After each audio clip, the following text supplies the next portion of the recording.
This week on Waterways. Green Thumb certified. And Adopt-a-Reef.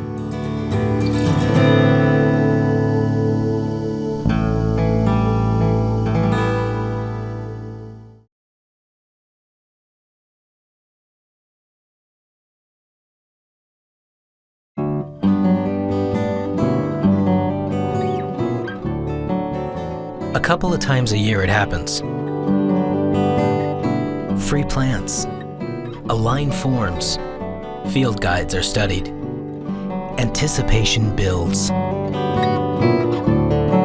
I'm here to get a couple of trees for my property. We've lost a lot of foliage with this last big flood, Wilma.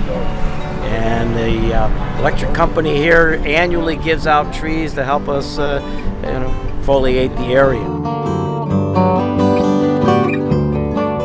Once a year since 1994, Keys Energy Services has been giving away native trees and plants.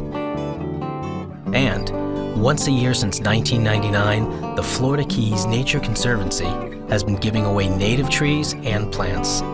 But what about the remaining 363 days a year? The Nature Conservancy and its partners maintain a list of 62 plants that are considered bad for the Keys environment.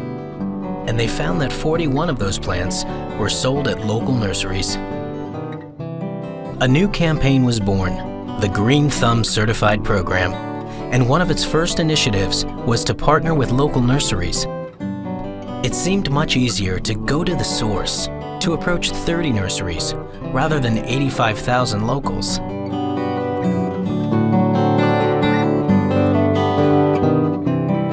I keep calling this a duh moment because we were spending so much time and energy and press releases and all this information, and we would do talks, but it was usually for the Native Plant Society or an exotics group, and you're preaching to the choir. And to realize that there's only so many places that people go to buy the products, and it's the store owner that they trust. It's not the environmental group. The Green Thumb Certified Program is an effort of the Florida Keys Invasive Exotics Task Force. The task force is part of a widespread effort to eradicate non-native plants, especially those deemed invasive exotics, from the South Florida ecosystem. We work with the nurseries to make sure that they're not selling invasives, that they're selling the proper fertilizer and mulch and irrigation supplies, so that once you bring that plant home, you know it'll survive. According to Alison and the Nature Conservancy, and any resource manager in the Keys, the correct product for people's yards are native plants. Native plants evolved in the South Florida ecosystem. Therefore, they have adapted to the seasons, the storms, the droughts, and animals have adapted alongside these native plants, so they continue to rely on the natives for food and shelter. A lot of people don't believe there are such things as pretty natives, and so one of the things that we really tried to do with our Alternatives Guide was actually give landscaped shots of these various native plants so that they could see, oh, this would actually look nice in my yard. The other thing that we try to do is there is a big distinction between native, exotic, and then invasive exotic. And for the invasives, we're really only regulating 41 plants. And there are a lot of other exotic plants that are still very beautiful and flowery, but that we don't have to worry about losing our biodiversity on the other side of the fence. And we don't discourage that, but we do encourage natives. It only took one letter to recruit the project's first 3 nurseries. In the Lower Keys, there's Sea Cloud Nurseries on Big Cappt Key. In the Upper Keys, Banyan Key Nursery. And the Key Largo Beach House. From a total of 30 nurseries in the Keys, the Green Thumb Certified Program had recruited 10% of them on its first round try. Here's some safe insecticidal soap. It's really good, and you can use it almost all the time as a preventative maintenance for your plants, or if the first sign of bugs, this is your best bet. You don't want to use too many toxic things in your garden because it kills off too many beneficial insects.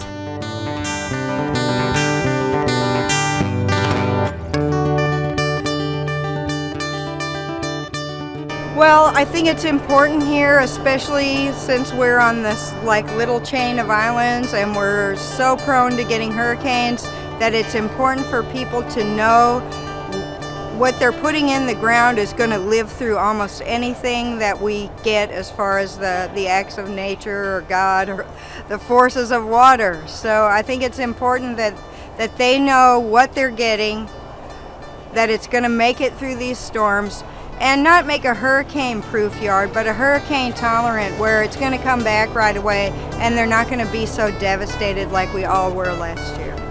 There are dozens of reasons to go native, and there are dozens of reasons to get rid of invasive exotics, like how the invasive Australian pine has a better chance of crashing into your house during a storm because of its shallow root system. Natives can save you time and money. Well, native trees in the long run require less work. They require less water. As we all know, the water supply in Florida is limited and we need to conserve it. And these trees are going to be here in the long run. Unlike exotics that are not from this area, these trees are going to be here. They're going to prosper over the years. They're going to be here for generations to come. And they're going to provide the community with shade and beauty after we're long gone.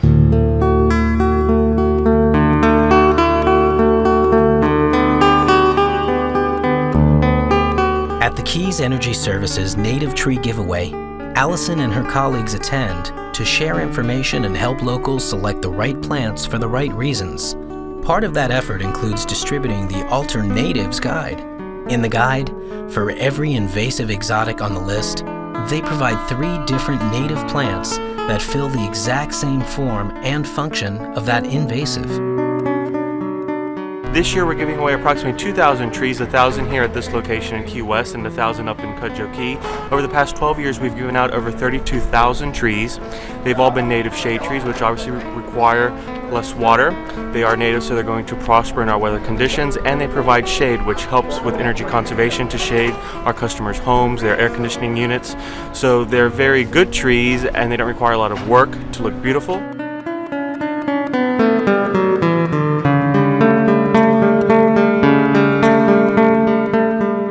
Keys Energy Services is a public utility that encourages conservation over consumption.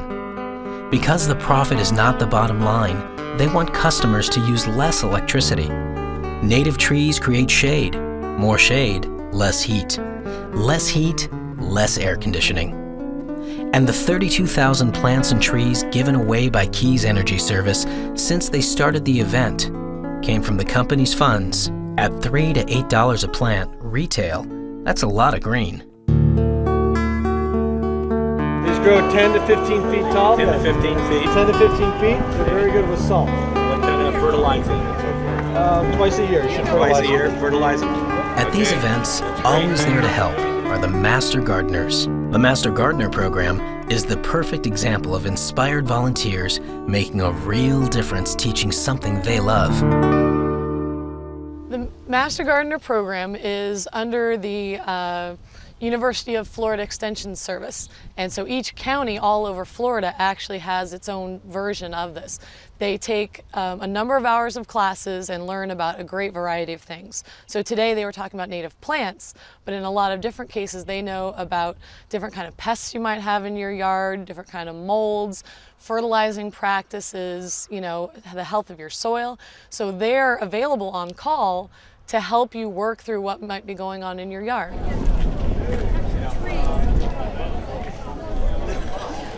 The plants at the Key West location were going fast. Only 2 plants allowed per person. People recruited their roommates and friends to lend a hand, packing their cars with luscious foliage. Meanwhile, in Big CAPT, where the other half of the inventory was located, the gates were opened at 8:30, and by 9 o'clock, the plants were all gone. Over 900 trees claimed in under a half hour. I've been working this occasion, this event since we started this a number of years ago, and I've never seen it like this. One thing I would hope is that people are now convinced that native plants are the way to go. The natives survived, a lot of the invasives did not, but the invasive exotics, a lot of those made it, but we're trying to educate people on invasive exotic plants too and the harm they do to the habitat. The only way for invasive exotics to be eliminated from the Florida Keys is to enlist the help of every private landowner. Local residents can set an example in their own yards and help educate others who don't recognize the harm caused by invasive exotics. Land managers have worked wonders at eliminating exotics on public lands, but this effort is limited in its scope. One of the things we've recognized in the Florida Keys is even if you took off every single invasive from every single piece of public land, a lot of our public land is right next to private land. So if you still have the seed source and you still have the spreading, you're spending a lot of tax dollars retreating the same areas over and over and over. And if you actually are able to treat it on both sides once, then you've actually makes it very much more cost efficient for everybody and better for the environment.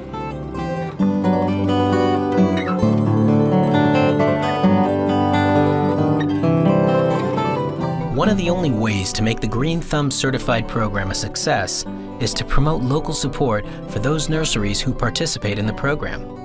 As businesses, there must be a financial benefit for these nurseries to become Green Thumb certified.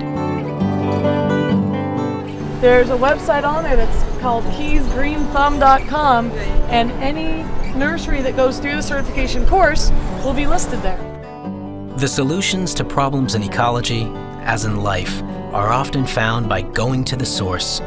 Without curtailing the stream of invasive exotics entering the Keys through nurseries, efforts at removing existing exotics will never make a noticeable difference.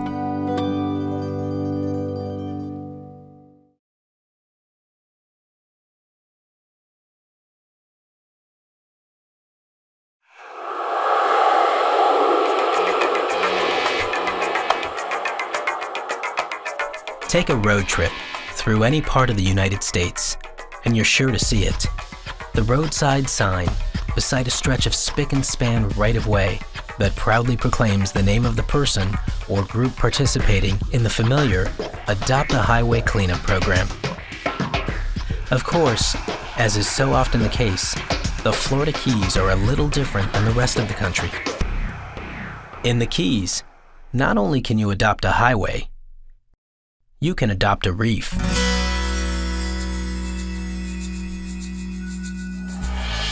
Adopt-a-Reef, the volunteer coral reef cleanup program that the Florida Keys National Marine Sanctuary has helped to support for the last decade, has had twin benefits: a cleaner reef ecosystem and a growing sense of stewardship among the diving community of the Keys.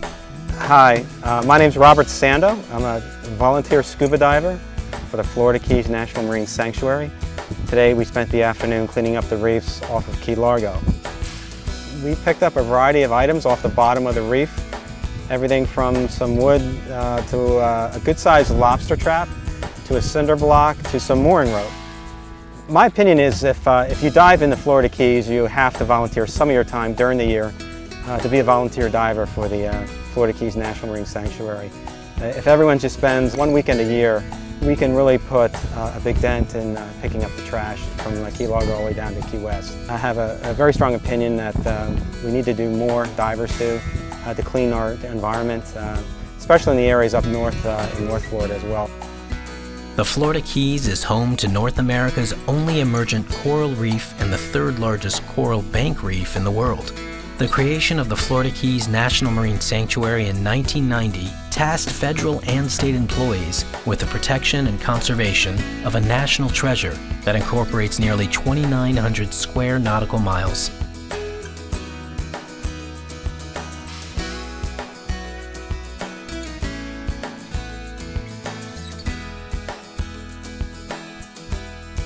Good morning. Hey, how are you doing? I'm Nick. I'm with the National Marine Sanctuary. I'm Nathan. Thanks for coming. Nice to meet you. How did the Adopt-a-Reef program go? Well, pretty good. We had some good turnout. Had about 7 volunteers out there. Cleaned up about 3/4 of a mile. What kind of debris did you get? Got some good monofilament line, cans, things like that. Okay, good. You have the Datish card? Sure do. cards. And the rest of the goodie bag. Collecting data on the trash brought back by volunteers provides important information about the sources of marine debris that can be used to target educational, enforcement, and resource management efforts.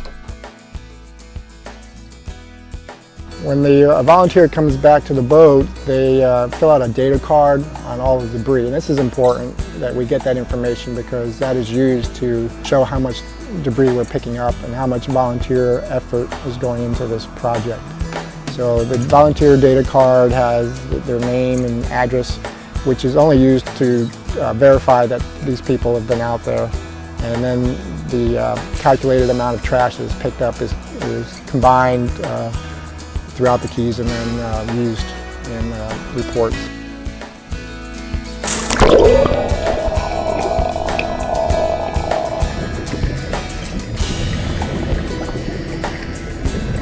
We've been involved with Adopt-a-Reef for about 5 or 6 years. We'll always participate in this, and that other shops, you know, if they could just help out, the more people we get out there cleaning up, the better it is for everybody. Adopt-a-Reef was founded by the Nature Conservancy with financial support from the Bacardi Foundation and assistance from the Florida Keys National Marine Sanctuary. The thought? Volunteers could be enticed by discount dive charters to pick up some trash while they were out there. Today, the National Marine Sanctuary continues the program, managing and planning trips with local dive shops. In addition, they provide collection bags and scissors that are better and safer than dive knives for cutting through line. Before they're turned loose on their cleanup mission, divers are given a brief tutorial on their objectives and the proper techniques for removing trash. These instructions include tips for deciding what is trash and should be removed, and what has become part of the marine ecosystem and should be left behind. Using proper techniques for removing tangled monofilament fishing line, a common find, is another important consideration. The fishing lines, they really get tangled up in the coral. One recommendation is on here to make sure to use the scissors to cut, not to yank, because you could hurt the reef. At the same time you're trying to do a good deed, you can also damage it as well. While some year-round residents feel a special connection to one site that they continue to maintain all year, visitors from around the world are encouraged on a daily basis to do their part as divers and pick up any loose trash on the site they visit. For the coral reef of South Florida is not just a treasure for Floridians. It is a treasure owned by every citizen of this country, and to some extent, the world. Many dive shops throughout the Keys promote the Adopt-a-Reef program. They know that their business is dependent upon a healthy reef, and vacationers can take advantage of discounted dives to distressed areas not commonly visited by the average tourist. A truly unique experience. Conch Reef, located a few miles off of Tavernier's Harry Harris Park, is one of the Upper Keys' most prominent and diverse areas. Home to its namesake, Queen Conch, and adjacent to the special use area protecting the Aquarius underwater habitat. Unfortunately, its location puts it in the path of larger debris traveling across the ocean floor, and its depth profile makes this reef a resting place for a variety of stray objects, ranging from lobster and crab traps to severed anchors caught in the dense coral clusters.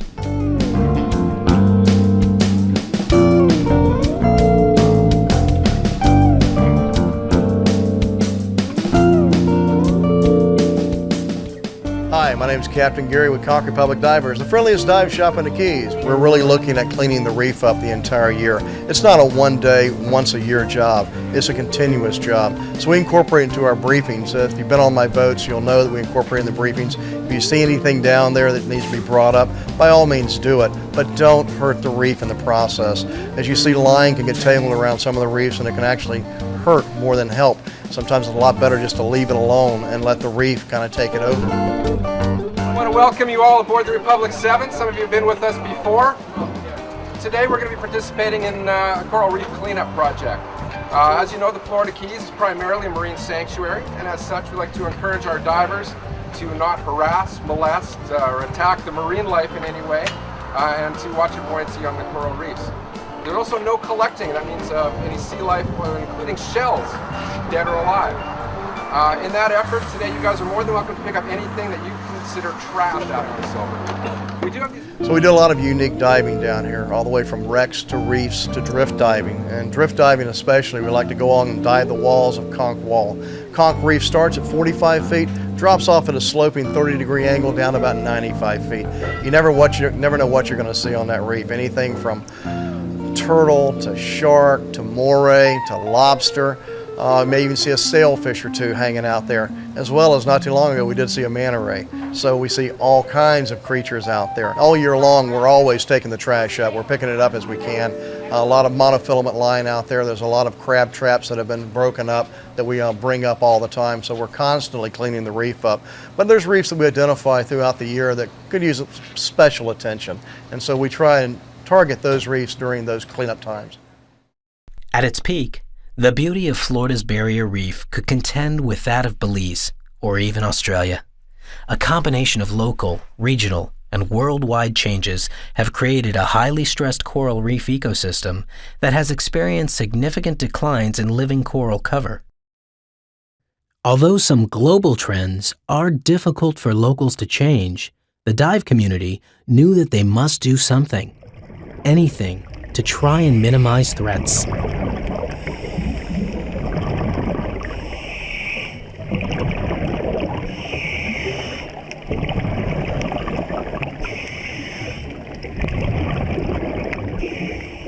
Those of us that use the reef are responsible for the upkeep of the reef, and that includes everybody. That includes the fisherman not to throw a chum box over. That includes the diver not to kick a piece of coral and break it.